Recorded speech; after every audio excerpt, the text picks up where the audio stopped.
할렐루야. 네, 감사합니다. 오늘도 추운데 하루 종일 애쓰셨습니다. 고생하셨습니다. 여러분 하루하루의 삶이 주님의 은혜 가운데서 언제나 행복하실 간절히 축원합니다. 이백 분들과 서로 인사 좀 합시다. 오늘도 고생하셨습니다. 애쓰셨습니다. 네. 네. 네, 정말 수고하셨습니다. 고생하셨습니다. 자, 오늘 우리는 왜 기도해야 하는가 우리가 알고 있는 내용들이지만은 좀 오늘은 반복해서 이 말씀을 좀 필요로 하는 분들이 계실 것 같아요. 제가 오늘 말씀을 준비하고 있는데 절야 준비를 위해서 말씀을 묵상할 때 제가 계획했던 말씀이 좀 있었는데 오늘 제게 이 말씀을 더 생각나게 하시더라고요. 그래서 성령님께서 그러실 때는 제가 순종을 해야 돼요. 이유가 있으시지. 뭔가 기도를 해야 되는데 왜 기도해야 되는지 분명한 이유를 알고 기도해야 될 분들이 필요하겠구나 생각이 들어서 오늘 여러분들이 알고 있는 말씀이지만 한 번 더 나누려고 합니다. 왜 우리는 기도해야 됩니까? 여러분, 우리가 왜 기도해야 돼?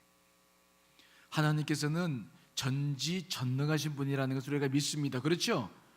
전지전능이라는 말은 무슨 말입니까? 하나님이 전지하시다 다 아신다는 거예요. 여러분들의 사정을 다 아실 줄 믿습니다. 전능하시다는 말은 무슨 말씀이십니까? 그분에게는 능력이 부족하지 않으셔서 알고 계시니까 다 해줄 수 있는 분이십니다. 그분이 바로 우리의 하나님이십니다. 그러면 우리가 기도하지 않아도 다 알고 계십니다. 그렇죠? 그러니까 하나님께서는 우리가 기도하지 않아도 그분이 우리의 필요를 아십니까? 모르십니까? 자신 있게 말씀하셔도 괜찮아요. 아신 분이시죠. 근데 우리가 왜 기도해야 되느냐는 문제죠. 자, 예수님께서 그 말씀을 하셨어요. 마태복음 6장 31절로 32절. 자, 읽어봅니다. 시작.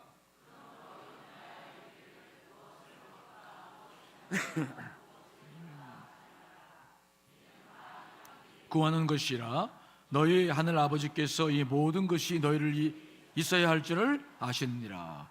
여러분들이 무엇을 마실까 입을까 먹을까 아신다고 그랬어요? 모르신다고 그랬어요? 다 아십니다. 구하기 전에 이미 다 알고 계세요. 그런데 왜 구해야 됩니까? 왜 기도해야 되냐고요? 그냥 다 아시는데 뭘. 여러분 기도하지 않을 때는 이런 생각 갖고 있죠? 그렇죠? 기도하지 않을 때는 이런 생각 하시죠? 하나님께서 알고 계실 거야. 그렇죠? 왜 오늘 이랬대 저랬대 해요? 알고 계시잖아요. 근데 왜 우리는 또 기도하러 나왔을까? 우리가 기도하는 데는 분명한 목적이 있고 이유가 있어요. 여러분, 우리는 하나님께서 이 모든 것을 알고 계시지만 우리는 기도해야 될 필요가 반드시 있습니다. 무엇 때문일까요? 그것은 하나님께서 우리의 기도를 필요로 하시기 때문에 그래요. 그분은 역사하시고 모든 일을 행하실 때 자신의 뜻대로 다 하실 수 있는 분이십니다. 하지만 그분은 우리와 약속이 있기 때문에 우리의 기도가 반드시 필요해요. 하나님께서 자신의 주권을 가지고 이 우주 만물을 다스리시지만 본인의 뜻대로만 하지 않으세요. 왜 그러냐? 그분은 우리와 약속한 게 있기 때문에 그래요. 우리의 기도가 반드시 필요하기 때문에 그렇습니다. 그래서 우리는 기도를 해야 할 때마다 이 생각을 분명히 하셔야 돼요. 하나님은 완전하신 분이십니다. 부족한 것이 없으십니다. 능력이 충만하신 분이십니다. 하지만 그분에게 꼭 필요한 것이 있는데 그럼 우리의 기도가 필요해요. 왜 그러냐? 우리와 약속하신 게 있기 때문이죠. 자, 창세기 1장 28절. 자, 읽어보겠습니다. 시작. 하나님이 그들에게 복을 주시며 하나님이 그들에게 이르시되 생육하고 번성하여 땅에 충만하라. 땅을 정복하라. 바다의 물고기와 하늘의 새와 땅에 움직이는 모든 생물을 다스리라 하시니라. 하나님께서 이 우주 만물을 창조하시고 이 지구에 관한 모든 것들은 우리에게 맡기셨어요. 바다의 물고기와 하늘의 새와 땅에 움직이는 모든 생물을 다스리라, 관리하라라고 우리에게 그런 명령을 주셨어요. 그리고 우리가 그 일을 해야만 했습니다. 이러한 권리, 즉 어떤 일을 주시고 일을 할 수 있도록 맡기시는 것, 이것을 우리는 권위란 말로 하죠. 권위가 주어졌다. 즉 무엇인가를 내게 맡겨졌고 이것을 할 수 있는 능력도 주어졌다는 것이죠. 이 권위란 말 사전적 의미는 남을 지휘하거나 통솔하여 따르게 하는 힘입니다. 즉 어떤 임무가 주어졌을 때 그것을 이룰 수 있도록 권한을 준 것입니다.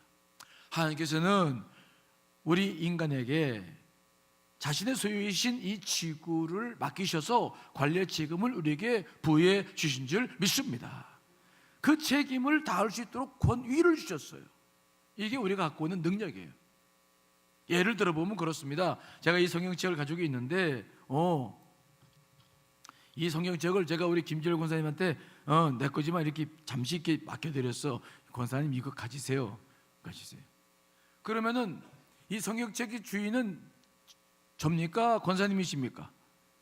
소유는 저지만 사용할 수 있는 권한은 누구에게 있는 겁니까? 저한테 있습니까? 권사님에게 있습니까? 제가 빌려드렸잖아요. 이거 쓰시라고. 그러니까 이 권사님은 이제 이 성경책을 김지열 권사님께서 이제 쓸 수 있는 거예요. 진짜 주인은 누굽니까? 나예요. 근데 내가 빌려드린 거야. 권사님은 이것을 쓸 수 있는 권한이 주어졌어요. 그런데 내가 어느 날 보니까 성경책이 필요해. 그래가지고 성경책 찾아보니까 없어. 가만히 생각해보니까 김지열 권사님께 빌려드린 것 같아. 근데 김지열 권사님 전화했더니 전화도 안 받고 안 계셔. 그러면 내가 김지열 권사님한테 연락도 안 하고 집에 쑥 들어가가지고 권사님 책상 위에 있는 성경책을 가지고 나올 수 있습니까? 없습니까? 아니 내 건데 왜요? 내 거잖아요. 내 건데 뭐 내 거 가져오는데 누가 뭐라고 그래. 그런데 우리는 기억해야 될 게 있는데 맡겼으면 안 돼요.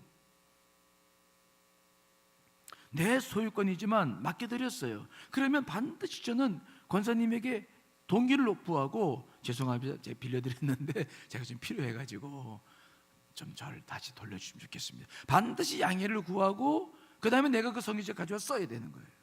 이해되십니까? 하나님은 절대적으로 인격적인 분이셔요. 그분은 자신의 형상으로 우리를 만드셨어요. 그분은 인격적인 분이시고 우리도 인격적인 분이시죠.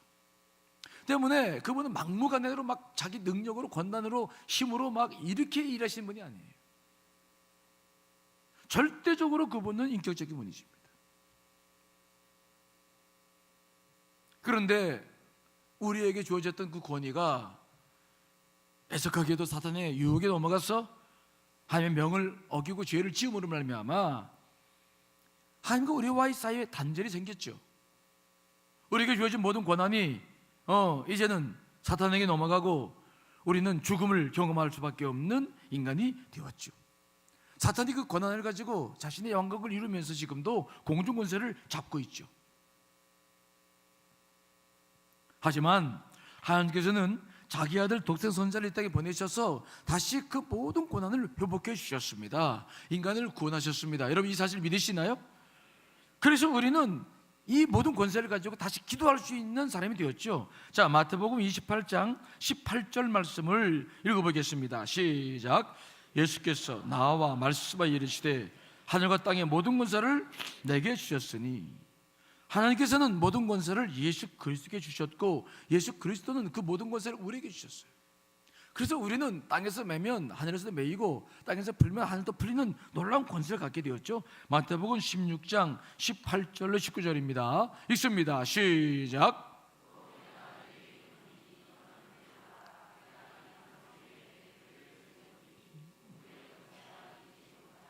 내가 전국 열쇠를 내게 주리니 내가 땅에서 무엇이든지 매면 하늘에서도 매일 것이요 내가 땅에서 무엇이든지 풀면 하늘에서도 풀리리라 하시고. 아멘.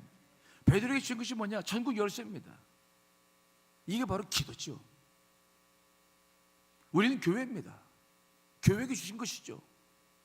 사탄에게 빼앗겼던 권한이 다시 우리에게 돌아왔고, 그래서 우리가 지금 땅에서 풀면 하늘에서 풀려지고 땅에서 묶으면 하늘에서 묶여진다고 말씀하셨어요. 그만큼 우리가 하나님의 뜻과 민감한 관계 속에 있어요. 그분은 우리의 동의가 필요하고 우리의 기도가 필요한 것임을 믿으시기를 간절히 축원합니다. 어떤 분들은 이런 설교 들으면 그럴 거예요. 에이 목사님, 그래도 우리 하나님이 하나님이신데 우리 고난이 뭐가 필요하고. 그건 우리 생각이에요. 성의 가르치면 그렇지 않아요. 여러분들의 기도가 없으면 여러분들의 가정의 문제가 풀려지지 않아요. 우리의 기도가 없으면 이 나라의 민족의 모든 문제가 풀려지지 않습니다. 이것은 우리의 생각이 아니라 성경께서 주신 말씀입니다. 그래서 우리가 기도하지 않으면 주님께서 역사하실 그 영향력이, 그 범위가 다 할 수 있어요. 하지만 스스로 제한시키는 것이 기다리십니다. 머뭇거리셔요. 그래서 우리는 반드시 기도를 해야 돼요. 다시 한번 말씀드리자면은 이런 비유를 다시 말씀드릴게요. 제가 안산에 집 한 채 있다고 생각해 봅시다. 근데 그 집을 사가지고 누구에게 전세를 줬어. 그러면 그 집은 진짜 소유는 누굽니까? 누굽니까? 나예요. 전세를 줬어. 근데 그 전세권을 가지고 있는, 그 집을 사용하고 있는 사람들, 여러분 지금의 그 모든 집의 재산권은 누가 사용하고 있는 겁니까? 그 전세들입니다. 근데 그 집이 그만 하수가 고장 나가지고 문제가 생겼어요. 그러면 그 하수구는 누가 고쳐줍니까? 전세를 든 사람이 고쳐줍니까? 소유권자가 고쳐줘야 됩니까? 집주인이 고쳐주는 거래요. 근데 제가 그걸 고쳐주려고 인부들을 데리고 그냥 쑥 들어가서 그 집에 가서 싱크대 옮기고 다 옮겨가지고 그 하수를 막 고쳐주면 됩니까? 안 됩니까? 내가 그 권한을 해석하기 전에 반드시 필요한 것이 있는데, 그것은 바로 뭡니까? 그 집을 들어갈 수 있는 권한을 누구에게서 얻어야 됩니까? 주인에게서 동의를 얻어야죠. 주인이 바쁘다고 안 된다고 그러면은 못해요. 전화했는데 전화를 안 받아. 또 전화했더니 받아. 지금 외국에 나가 있대. 그러면 내가 그 집이 내 거니까 그냥 집 쑥 열고 들어가서 그 하수구 문제 해결하고, 그리고 주인한테 이야기하면 되는 거예요? 큰일 나죠. 안 됩니다. 절대 안 돼요. 기다려야 돼요. 왜요? 모든 권위가 그 사람에게 주어졌기 때문이죠. 그 사람과 함께 동의하에서 그 모든 것을 이루어지게끔 해야 됩니다. 이것을 우리는 파트너십이라고 말해요. 동역자 관계라고 말해요. 하나님과 우리는 이 땅의 모든 것들에 있어서 동역의 관계 속에 있어요. 그분은 소유주지만 모든 일을 할 수 있는 분이지만 우리에게 맡기셨어. 그래서 우리의 동의가 없이는 그분이 일하실 일을 잘 안 하세요. 그분이 재림하신다고 말씀하셨는데 아직 이루어지지 않은 것은 어쩌면 우리의 기도가 부족했기 때문인지 몰라요. 때문에 하나님께서는 자기 뜻대로 모든 것을 할 수 있는 분이시지만 우리에게 주어진 권위를 필요로 하신 분이시다. 동역자가 필요하신 분이십니다. 자신의 권위를 다시 하나님께 드리며 하나님의 역사를 이루어갈 사람이 필요합니다. 그래서 하나님은 늘 기도를 필요로 하십니다. 자, 다 같이 오늘 본문 에스겔 36장 36절로 37절 말씀을 읽어보겠습니다. 시작. 너희 사방에 남은 이방 사람이 나 여호와가 무너진 것을 건축하며 황폐한 자리에 심을 줄을 알리라. 나 여호와가 말하였으니 이루리라. 주 여호와께서 이같이 말씀하셨느니라. 그래도 이스라엘 족속이 이같이 자기들에게 이루어 주기를 내게 구하여야 할지라. 내가 그들의 수요를 양떼같이 많아지게 하되. 아멘. 이 말씀 무슨 말씀이냐면 이스라엘 백성들이 멸망당해서 70년 포로 생활했잖아요. 그리고 다시 돌아올 것을 에스겔 선지자께서 말씀해 주셨어요. 돌아올 것이다. 회복될 것이다. 무너진 것을 건축하며 황폐한 자리에서 다시 일어설 것이다 라고 약속해 주셨어요. 그런데 주님께서 뭐라고 말씀하십니까? 그래도 내가 너에게 분명히 에스겔을 통해서 말씀해 주었다. 그렇게 될 것이다. 그럴 거야. 그런데 그래도 이스라엘 족속이 이같이 자기들에게 이루어주기를 내게 뭐 해야 된다고 말씀하고 있습니까? 구해야 된다는 거예요. 내가 분명히 계획했고 그렇게 할 것이라고 이야기했지만 그래도 너희들은 이것을 위해서 기도해야 된다. 반드시 이것이 이루어질 수 있도록 이루어질 때까지 기도해야 된다라고 분명히 말씀하고 계신 것입니다. 왜 그렇습니까? 기도해야 그분께서 역사하실 수 있기 때문에 그래요. 기도를 통해서 하나님의 뜻이 이루어져야 될 줄 믿습니다. 기도하지 않으면 하나님이 하시는 모든 일들을 하실 수 있지만 지연돼요. 우리의 기도 때까지 기다리십니다. 역사하지 않으십니다. 이것이 그분의 약속이고 이 땅을 다스려 나가시는 원리이십니다. 그렇기 때문에 정말 기도가 필요해요. 여러분, 가정을 돌아보세요. 자녀들을 한 사람 한 사람 생각해 보세요. 하나님께서 그들에게 역사하실 계획들이 있으십니다. 그들에게 무슨 계획을 갖고 있는지 우리는 잘 알지 못하지만 기억해야 될 게 있어요. 정말 하나하나 놓고 기도할 때 하나님의 뜻이 이루어지게 될 줄 믿습니다. 기도를 놓치면 그만큼 빠지는 것이 있는 거예요. 알아서 다 해주시죠. 우리의 비를 다 알고 계시죠. 하지만 그분은 우리의 기도와 함께 역사하시길 원하시는 것입니다. 이것은 그분이 그렇게 정하신 것이에요. 여러분, 기업을 위해서도 기도하지 아니하고 이렇게 막 나가는 거, 이거 굉장히 위험한 것입니다. 정말로 기업을 놓고 기도하시길 간절히 축원합니다. 기도하실 때 꼼꼼하게 기도하셔야 돼요. 이 나라와 이 민족을 위해서 기도하셔야 됩니다. 교회를 위해서도 하셔야 됩니다. 정말 하나하나가 기도로 이루어져 가는 것입니다. 기도로 하나님과 함께 교제하며 그분의 뜻을 이룰 수 있어야 되는 것입니다. 그래서 우리의 기도가 그렇게 중요한 거예요. 여러분, 왜 기도해야 되는지 아시겠죠? 왜 기도해야 됩니까? 하나님은 우리의 기도를 필요로 하십니다. 우리와 맺은 약속 때문에 그렇습니다. 그분은 기도하지 않고 모든 일을 잘 하지 않으세요. 여러분들의 기도를 기다리십니다. 절대적으로 기다리십니다. 오늘은 이 사실을 마음속 깊이 되새기시기를 간절히 축원합니다. 저도 오늘도 계속 말씀을 준비하면서 교회를 놓고 가정을 놓고 중보기도 하면서 왔는데요, 가슴이 막 떨릴 때가 있어요. 가슴이 막 떨려. 왜? 어떤 가정들은 기도하지 않고 살아요. 용감한 사람들이에요. 대단한 사람들이에요. 간이 큰 사람들이에요. 가슴에 막 떨려요. 그런 가정들 놓고 기도하다 보면. 잘 몰라서 그래요. 정말 하나님께서 우리 기도를 필요로 하셔요.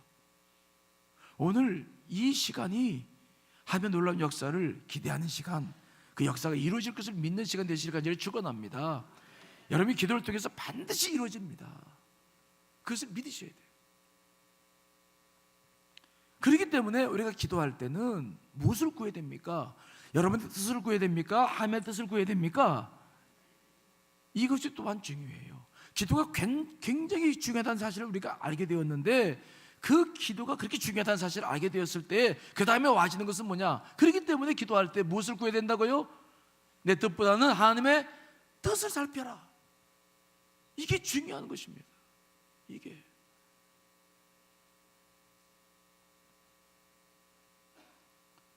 왜 우리가 하나님의 뜻을 구해야 됩니까? 그분은 우리의 기도를 통해서 역사하시기 때문이죠. 하나님의 뜻이 지금 이루어지고 있기 때문이죠. 그래서 우리는 우리의 개인적인 필요가 많이 있지만 먼저 두려운 마음으로 그분의 뜻을 살필 필요가 있어요.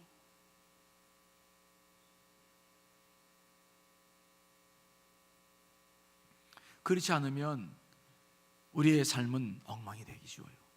제가 언젠가 제가 예화를 드렸어요. 제가 한동안 우리 예인이가 공부를 안 하고 막 딴짓하고 돌아다닐 때 집에 문을 열고 들어가기가 무서웠어. 왜요? 문을 열고 들어가서 예인이가 공부를 하고 있으면 괜찮은데 공부를 하지 않고 컴퓨터에서 게임을 하고 있거나 TV를 보고 있으면 내 속에서 뭐가 올라오기 때문입니까? 분노가 올라오죠. 자식, 이게 한 공부는 하면서 막.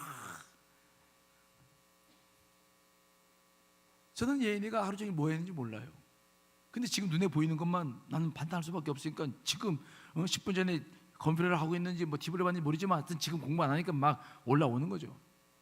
근데 그게 내가 잘못했다는 사실을 깨달았어, 어느 날. 그래서 제가 그런 습관이 들었다고 말씀드렸죠. 요즘은 이제 우리 권사님이 교회 제 집에 이제 번호키를 해줬기 때문에 번호를 누르고 문을 열어요. 그 짤막한 순간에도 제가 뭘 한 줄 아세요? 주님, 우리 가정에서 하시고 싶은 일이 무엇입니까?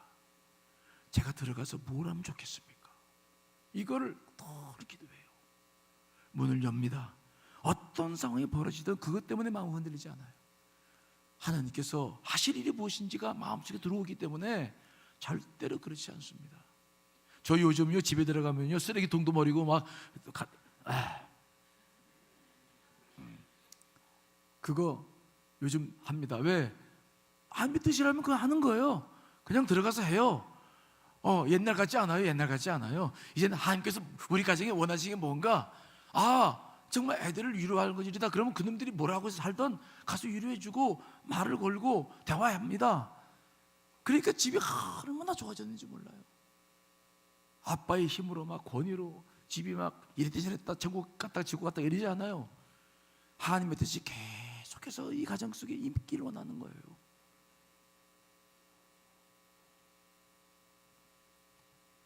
우리가 그렇게 하나님의 뜻을 구할 때, 그래서 언제든지 내 가정이나 어떤 공동체든지 모든 문제가 잘 해결되면서 우리 기도하는 우리들은 그 하나님의 뜻을 구할 때마다 담대함이 생긴다고 말하죠. 자, 요한일서 5장 14절 세번역 성경을 한번 읽어보겠습니다. 시작.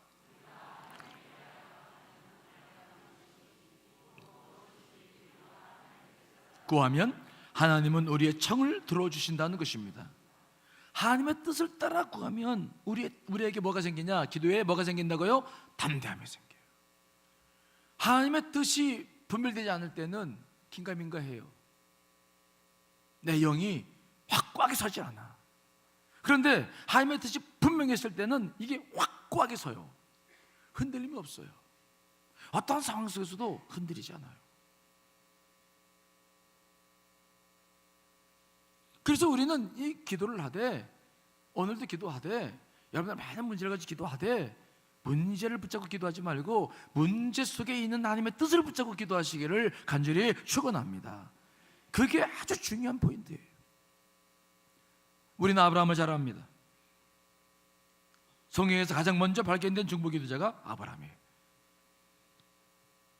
아브라함이 하나님의 사자를 만났을 때 하나님은 아브라함을 자기의 벗처럼 여겼기 때문에 그에게 소돔과 고모라 성에 대한 이야기를 하지 않을 수 없었습니다.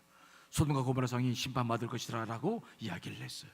그 말을 들었을 때 아브라함은 굉장히 놀랐습니다. 왜요? 소돔과 고모라 성에 자기 조카 롯이 살고 있었어요. 그래서 이 아브라함은 자기 롯을 생각하면서 너무 마음이 힘들었어요. 그래서 하나님께 입을 열어 기도하기 시작합니다. 하나님, 한 가지 묻겠습니다. 뭐냐? 심판하시겠다는 알겠는데, 그런데 그 속에 의인이 있다면 그 의인조차도 악인들과 함께 멸망하시겠습니까? 아니, 그럴 수는 없지. 그러면 하나님 죄송합니다만 의인 50명이 있으면 어떻게 하시겠습니까? 안 사해주겠다. 왜요? 하나님 마음을 잘 아셔야 돼요. 하나님이 왜 아브라함에게 그런 말씀을 하십니까?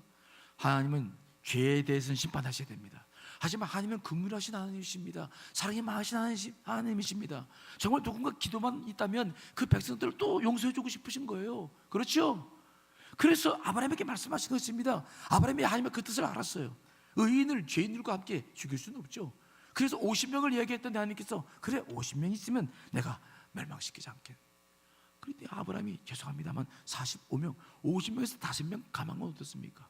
아유 50명이나 45명이나 그게 그렇지 괜찮아. 죄송합니다만 그런데 40명 어떻습니까? 뭐 아브라함이 무슨 장사하는 것처럼 흥정을 해요. 30명, 20명 몇 명까지 내려갑니까? 10명까지 내려가. 그래도 하나님께서 그의 기도 가운데 역사하실 것이라고 약속하십니다. 왜요? 그렇게 해서라도 의인 10명만 있어도 정말 용서해주고 싶은 것이 하나님 마음이기 때문에 아브라함은 하나님의 뜻을 알았습니다. 그래서 하나님 앞에 죄송하지만은 계속해서 의인의 수를 줄여나가면서 하나님의 긍휼하심을 베풀 수 있는 길을 열어나가는 거예요. 하나님이요 긍휼 베풀어 주십시오. 의인 10명만 있어도 살려주십시오. 하나님은 육체가 되어져 버린 그 소돔과 고모라성을 심판할 수밖에 없었지만 아브라함의 중보기도 속에서 주님은 너무 마음이 기쁘셨을 거예요. 그래서 아브라함아 그래 10명만 있어도 내가 그 수십만 명의 된 사람들을 생명을 내가 줄 것이다. 정말 하나님의 뜻을 추구하며 하나님의 앞에 기도하는 사람 10명만 있어도 내가 구원해 주겠다. 심판하지 않겠다. 아브라함은 하나님의 뜻을 구했던 것입니다. 아브라함의 기도를 소돔과 고모라성이 멸망한 것은 아브라함의 기도를 듣지 않아서가 아니라 정말 10명도 없었어요. 롯의 가정밖에 의인이 없었습니다. 그래서 소돔과 고모라 성이 무너진 것이지 아브라함의 기도가 응답되지 않은 것은 아닌 거예요. 그래서 하나님은 지금도 예나 지금이나 끊임없이 누구를 찾느냐? 바로 하나님의 뜻을 구하는 사람들을 찾고 계신 줄 믿습니다. 자, 다 같이 에스겔서 22장 30절 31절 말씀을 읽어보겠습니다. 시작.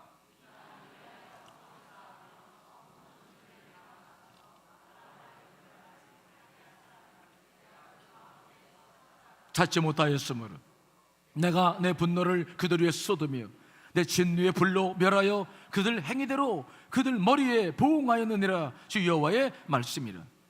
예루살렘 성에 대한 예언의 말씀이었어요. 예루살렘 성에 대해서 하나님이 이미 예레미야 선지자를 통해서 말씀하셨습니다. 한 명만 찾아라. 저들이 분주하게 살고 있지만 그 중에서 하나님의 뜻을 구하며 공의를 행하는 자 한 사람만 찾으면 내가 저 예루살렘 성을 멸망하지 않겠다. 그런데 한 사람이 없었어요. 아무리 다녀봐도 예루살렘 성에 수십만 살았어도 정말로 하나님의 뜻을 추구하는 사람 한 사람이 없었어요. 그랬을 때 하나님께서 예시계 선지자에게 안타까운 마음을 말씀하십니다. 이 땅을 위해서 성을 쌓으며 성 무너진 데를 막아서서 나라와 하여금 멸하지 못하게 할 한 사람을 찾다가 찾지 못했노라. 그래서 내가 내 분노를 그들의 머리 위에 쏟을 수밖에 없다.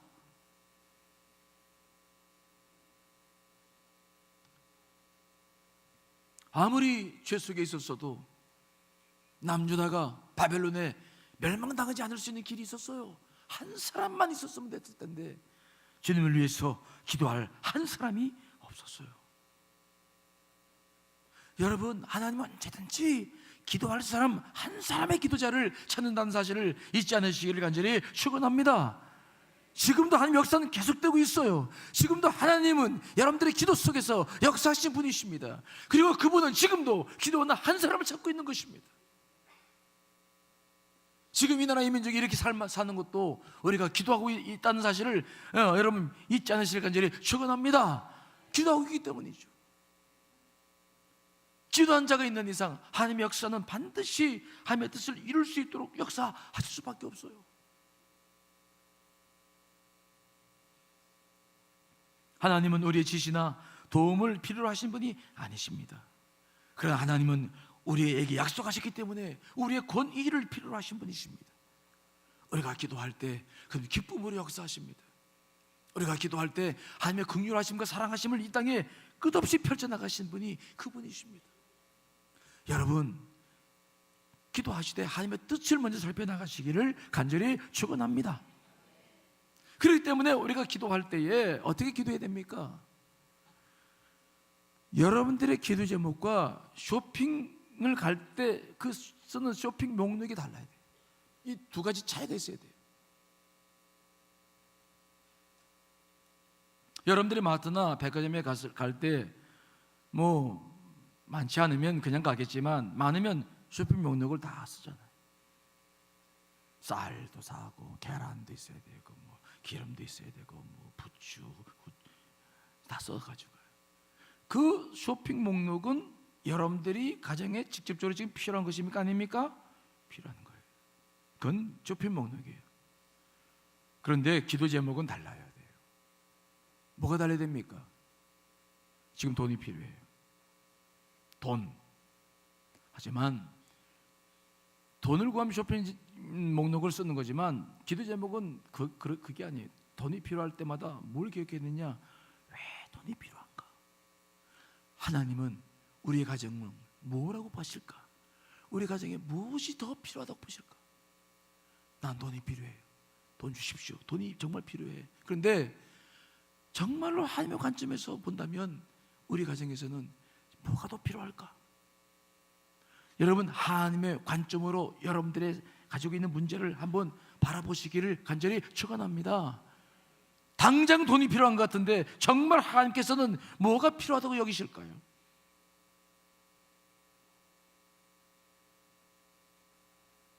왜 우리에게 고난을 허락하셨을까? 이 고난이 끝이 났으면 좋겠어. 정말 그래서 이 고난을 끝이 달라고 기도하고 싶어. 그런데 우리가 기도할 때 정작 해야 될 기도는 뭔 줄 아십니까? 주님, 고난이 힘들고 어렵지만은 고난 주신 분도 하나님이라고 믿는데 정말 우리에게 필요한 것이 무엇입니까? 뭘 해결하면 좋겠습니까? 하나님의 뜻이 여러분 가정 속에서 펼쳐지기를 원하시고 있기 때문에 여러분 하나님의 뜻을 구하시기를 간절히 축원합니다. 우리가 잘 알고 있는 조지 밀러 목사님께서는 기도할 때에 이 하나님의 뜻을 구하는 일에 기도에 90% 에너지를 다 쓰셨다고 그의 책에 기록하고 있어요. 그는 그렇게 말하고 있습니다. 처음에 저는 하고자 하는 일에 대하여 제 마음에 제 뜻이 한치라도 남아있지 않은 상태가 되기를 구합니다. 보통 사람들의 문제 중 90%는 여기에서 시작됩니다. 우리의 마음이 하나님의 뜻을 행하려는 자세를 가지고 있을 때 문제의 90%는 이미 해결된 것입니다. 그는 정말로 기도할 때마다 자신의 뜻이 조금 더 남아있지 않기를, 하나님의 뜻이 무엇인지를 위해서 정말로 눈물로 기도하며 준비하는 사람이었어요. 그래서 그가 일생 동안 5만 번이나 되는 기도의 응답을 누리며 살았던 사람이에요.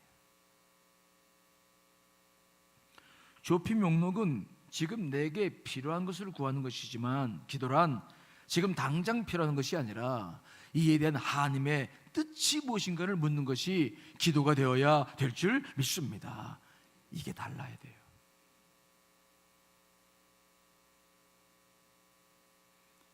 그러므로 우리가 기도할 때에는 쇼핑 목록을 작성하듯이 지금 내게 필요한 것이 무엇인가를 찾으려고 하지 말고 지금 내가 당하고 있는 상황 속에서 하나님의 뜻이 무엇인가를 구해야 한다는 거예요.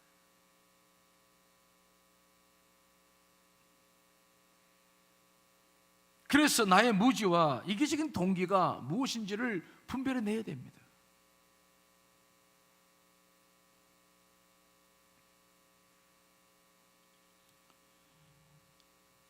우리가 기도하면서 이것처럼 중요한 것은 또 없어요. 우리는 엔게디 광야에서 사울의 추적을 받던 다윗을 기억합니다. 사울은 3,000명 용사를 데리고 엔게디 황무지로 가서 다윗을 잡으려고 막 모든 굴들을 수색하고 있었어요. 그런데 그때 용변이 급했던 사울이 한 동굴로 쑥 들어가는 거예요. 근데 그 동굴 속에는 누가 있었습니까? 다윗과 용사들이 있었어요. 밝은 데서 안으로 들어가니까 어두움이 안 보여요. 사울은 아무도 없는 줄 알고 그냥 거기서 이제 용변을 보기 시작했는데, 그때 다윗과 400여 명의 용사들은 막 긴장하면서 그 모습을 보는 거예요. 사울이 그들을 눈치채지 못한 것을 알고 있자 다윗의 부하들은 다윗에게 막 기회가 왔다고 절호의 찬송하고, 보소서 하나님께서 당신에게 이르시기를 내가 원수를 내 손에 넘기리니 내 생각에 좋을 대로 그에게 행하라 하시더니 그것이 그날입니다. 명령만 내리십시오. 단칼입니다. 그럼 우리 모든 고생 다 끝납니다. 그리고 막 다윗을 막 죽은다며 다윗이 사울을 죽이기를 막 요구합니다. 정말 기회일까요? 마음만 먹으면 쉽게 제거할 수 있는 것인데 정말 기회일까요? 다른 사람들과 다윗이 달랐던 점은 바로 이 점이에요. 다른 사람들 상황만 바라보면서 죽이라고, 기회가 주어졌다고 생각했지만 다윗은 뭐가 달랐습니까? 그 속에서도 하나님의 뜻을 물어요. 아마 그는 기도했을지 몰라요. 하나님, 내가 이 상황 속에서 뭘 하면 좋겠습니까? 하나님의 뜻은 뭐 어디에 있습니까? 칼을 빼드는 것입니까? 하나님 어떻게 하면 좋겠습니까? 여러분, 사실 다윗은요 그렇게 자기 손으로 피 흘리지 않아도 됩니다. 자기가 죽이기 싫으면 그저 부하들에게 정말 내가 죽이면 좋겠는데 직접 할 수도 없고 그냥 말 한마디만 하면 부하들이 그냥 당장 가서 사울을 죽일 수 있어요.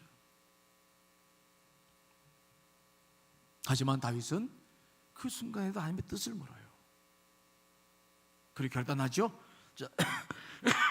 자, 사무엘상 24장 6절입니다. 읽습니다. 시작.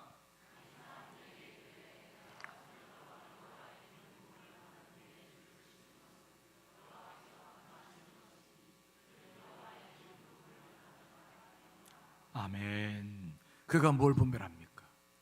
당장 상황적으로 보면은 죽이면 모든 광야 생활이 끝납니다. 자기를 따르고 있는 400여 용사들의 고난도 다 끝납니다. 자기는 이미 기름 부어서 자기 왕이 된 사람인 줄 알고 있었고 모든 사람이 인정했습니다.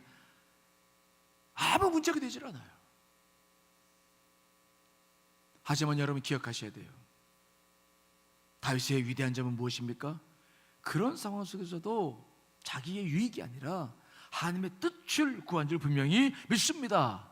하나님의 뜻을 구했어요. 하나님 정말 무엇입니까? 죽이면 되겠습니까? 했을 때 하나님께서는 그에게 생각나게 하신 게 있었어요. 무엇입니까?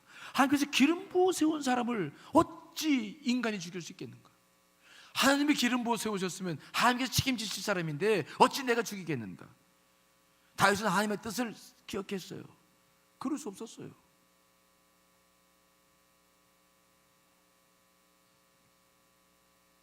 저는 이 말씀을 묵상하면서 다윗이 가졌던 그 지혜에 놀랐어요. 잘 생각해 보십시다. 그 굴에는 기름 부음 받은 사람이 몇 명 있습니까? 몇 명 있었어요? 한 명입니까? 두 명입니까? 두 명이죠. 다윗도 기름 부음 받았어요. 사울만이 아닙니다. 무엇을 지금 이야기한 겁니까?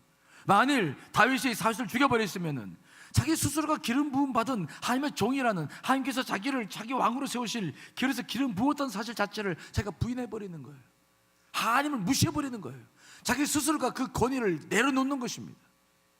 사울을 죽이는 것으로 끝나는 것이 아니라 자기 스스로에게도 그 칼날에 미치게 되는 것입니다. 부하들이 무엇을 보겠습니까?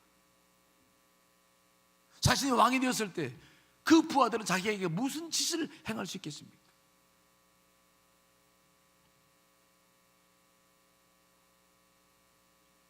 다윗은 그 찰나적인 순간에도 하나님의 뜻을 가장 소중히 생각하는 사람이었어요. 우리가 무너지기 쉬운 죄짐이 바로 이 죄짐이에요. 우리 내가 유익이만 된다 그러면 하나님의 뜻을 생각지 않아요. 이것저것 생각지 않고 그냥 저질러 버립니다. 그냥 합니다. 그냥 세상적인 말로 그냥 질러버려요. 그러나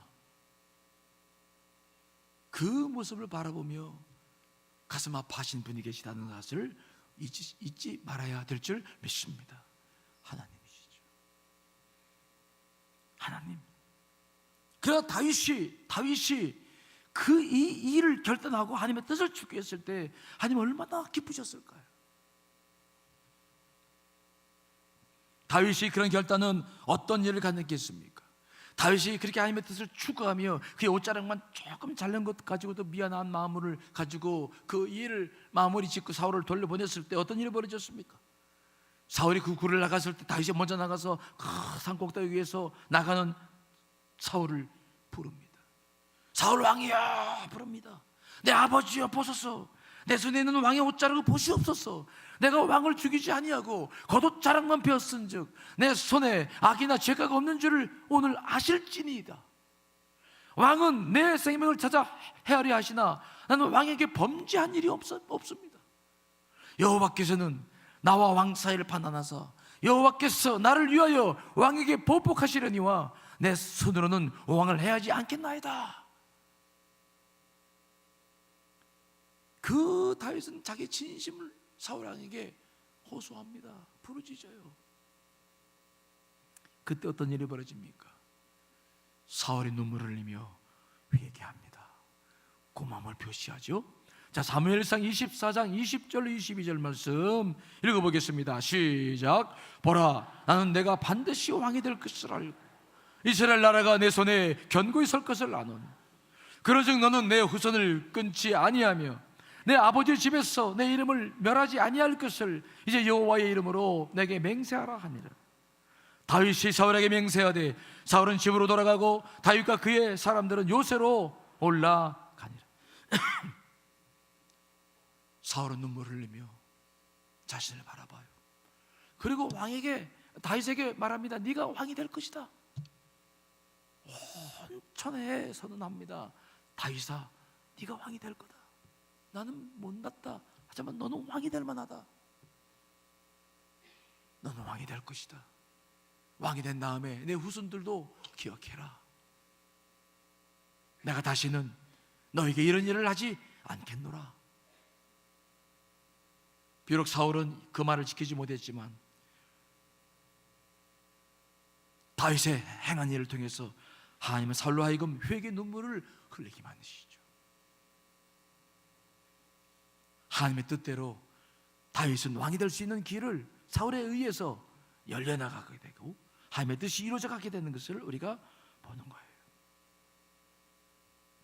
이러한 하나님의 뜻이 이렇게 다윗을 통해서 이루어져 갔기 때문에 하나님은 다윗에게 말했습니다. 이는 내 마음에 합한 자라. 무엇을 하든지 함께 하신 역사가 이렇기 때문에 다윗과 시작하게 된 줄 믿습니다. 내 마음에 합한 사람이라. 여러분, 우리가 중요한 일이 뭡니까? 지금 당장 힘들고 어려운 일 하나 해결하는 게 아니에요. 여러분, 하나님 마음에 합한 자가 되어야 될 줄 믿습니다. 그렇게 될 때 어떤 일이 있다 할지라도 그분의 역사는 끊이지 않을 것입니다. 그분과 여러분들의 관계는 더 깊은 관계 속에서 하나님의 뜻을 이루는 놀라운 그러한 역사를 맛보게 될 줄 믿습니다. 때문에 우리가 늘 기도할 때마다 하나님의 뜻을 구해야 해요.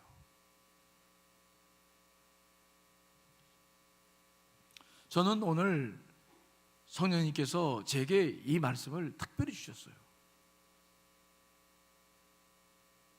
오늘 이 설교를 하는 이유는 뭔가 이 말씀을 붙잡고 하나님의 뜻을 구해야 될 사람이 있기 때문에 이 말씀을 저에게 허락해 주신 줄 믿습니다. 저는 이제부터 다시 찬양을 하고 제가 드린 설교를 가지고 3번의 기도를 나누어서 여러분과 함께 기도를 하고 싶어요. 저와 함께 여러분 마음의 문을 열어주세요. 찬양할 때 온전히 찬양해 주세요. 그리고 정말 기도해 주세요. 그러면 성령님께서 여러분들의 기도를 도와서 오늘 놀라운 은혜를 경험하는 시간이 될 줄 믿습니다.